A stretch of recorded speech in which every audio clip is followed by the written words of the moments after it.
Here's a brutal truth that most people don't seem to understand. A civil war doesn't look anything like that idea that you probably got running around in your head. It's not a bunch of soldiers marching in starched uniforms and flags waving all in the air, neatly lined up across some manicured battlefield. That's the Hollywood version, people. The real thing, it's ugly. It's up close and very personal. It's you standing there with a gun pointed at your neighbor across the street. The same guy who waves at you when you're out there getting your mail or cutting your grass. They're the same guy who borrowed your tools a couple of weeks back and still, for whatever reason, hasn't returned them.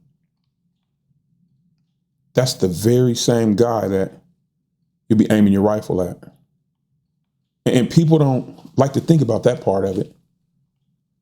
They want this fantasy version of civil war. They want to believe it'll be red on one side and blue states on the other side, a clean split, right down the middle. That's not how it goes, people. It never has, and it never will. History even shows us that. Let's take Rwanda's civil war. In this particular conflict, there were neighbors hacking neighbors and their children to death with machetes. They mutilated thousands of children just for sport. And in Spain's civil war, towns weren't split by town dividing lines. They were split block by block. And even here in America in the 1860s, it was brother killing brother, father against son, and neighbor against neighbor. And families were gutted and just ripped apart. And that's what civil war really looks like, people. And not some neat made for TV battle scene. It's chaos. Pure and utter chaos. And that chaos is right there in your neighborhood. And if you think America's any different, well, you're just lying to yourself. Because today, we're more divided than I've ever seen us. I mean, everything, and I do mean everything, has been weaponized. Politics, race, religion, even the damn grocery store that you shop at. So when the power's all out, right? The food is gone and the trust around the country and each other has totally eroded. It won't be Washington that you're fighting. It'll be that same guy next door. And everyone thinks this will be nice and clean for some reason. That they'll just pick a side and fight it out and it'll all make sense in the end. But please, show me that line. And where exactly do you split a town? Through a street? You don't. It's neighbor against neighbor. And once it starts, it's pretty much every man for himself. Because a civil war is driven on just plain fear and survival. And no two people, civil war doesn't create heroes. It creates survivors. And most of these are broken beyond repair. And you don't just bury your dead, shake hands, and go back to work on Monday and clock in like nothing happened. That's not how it works. Because the scars of war are deep and long lasting. And the kids who grow up in these war zones, they grow up knowing paranoia and trauma, not peace. I mean, just look at our own Civil War, for instance. We're 160 years past it, and we still argue about the flag. We're still out here fighting about war monuments, and we're still stuck on what the war even really meant. And there are whole regions that still carry that resentment so deep, it's like it's been passed down through their bloodline. And that's how deep civil war really cuts. That's how long those scars last. Let's for a moment picture your own house, your neighborhood, your friends. Now imagine your kid coming up to you and asking you if the family down the block that they used to play with all the time is still safe. Or your wife coming to you and asking you if it's safe to walk the dog in your own neighborhood. That's what war does, though, people. Not only does it divide us, it poisons everything it touches. And if you think that there's a reset button afterwards, you're out of your mind. There's no reset. There's no going back. People want to believe that one day it'll all end and we'll just go back to work, back to normal. Like none of it ever happened. No, you won't. After a civil war, there is no normal. The economy collapses, jobs vanish, and schools don't just magically reopen themselves. You don't just get to sweep it up and paint over everything and move on. No, it's not like that. You're stuck living in the ruins of war, mind you, with the very same people you once tried to kill. Let me draw you a clear mental picture of what that looks like. There's no power. Most substations and power stations, power lines, power poles destroyed. There's little to no clean water. We have become so dependent upon bottled water and city water. There are very few wells left. And even during the Civil War, the wells that were left, they poisoned them with dead bodies or carcasses of animals.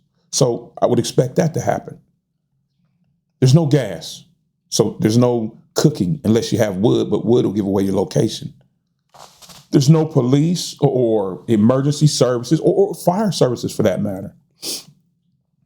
And now you're dirty and you're hungry. Your family's dirty and hungry. So you're standing in line for food. If there's any of that still available, there may be a scarcity of that. And everyone around you is armed because after all, we are in or have just come out of a civil conflict. And everybody is watching each other. Because now everyone's suspect. There's no trust left and paranoia is running amok. You don't know who the enemy is because after all, the enemy looks just like you or just like the guy next door.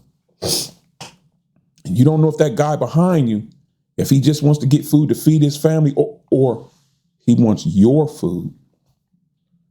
And because there's no power, the nights are now pitch black. The kind of black where you can't even see your hand in the front of your face. I don't know if a lot of you guys have been outside, like out in the wilderness or in the country. That's a different kind of dark than city dark. And depending upon where you are at in the country and the season, it's either too hot or too cold because there's no air conditioning, there's no heat. And every noise you hear puts you on edge because you've been trained to listen now. Every noise means something. And listening, something that we don't do now, but we'll learn. So because of that, you don't sleep now. Or if you do sleep, it's very, very lightly sleep deprivation. And your kids don't sleep. They don't sleep because they can't. They're paranoid and they're traumatized. And people, I don't know, does that sound much like freedom? Like the freedom that you would go to war for? Because to me, that sounds a lot like hell on earth. And we've seen it before. I mean, it's not new. Syria never went back to normal after their civil war. And in Rwanda, those people didn't just hug it out and everything was magically forgotten. Those scars live on for generations after the conflict. And America will be no different. That's why I'm saying this. I mean, your neighbor won't save you in a civil war. It'll be every man for himself. Survival of the fittest. They'll protect themselves and their family first, wouldn't you? And if that means you're in the way, oh, you're done. Kill or be killed. So before you go out and champion or cheer this whole Civil War idea on, like I hear people doing, ask yourself something. Are you really ready to watch your quiet street turn into a war zone, for you to lose everything that you've worked your entire life for? And are you really ready to look at that man that you prayed with and ate with and maybe even went to high school or played sports with, call him an enemy? And are you really prepared to lose family members or perhaps your own life? Because that's exactly where this goes. And once that line has been crossed, people, there's no going back. Blood doesn't wash out. It soaks in and it stains everything it touches. So the real question isn't what side would you choose to fight on? The real question is why so many of us think that fighting each other is the only option that we have left. And look, you want something practical to ponder or think on? Talk to the people around you. Don't wait for disaster to strike. Take the initiative to go out and find out who your neighbors really are before you're forced to face them as enemies. The problem is we're being told things about people and not finding out for ourselves.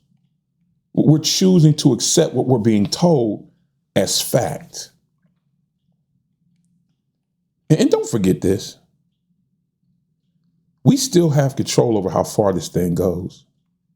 And if we choose to let it escalate to our block, then that's on all of us. And if you've got any thoughts or comments on this, drop them down below and let's talk about them. Because if we can't come together and talk as men,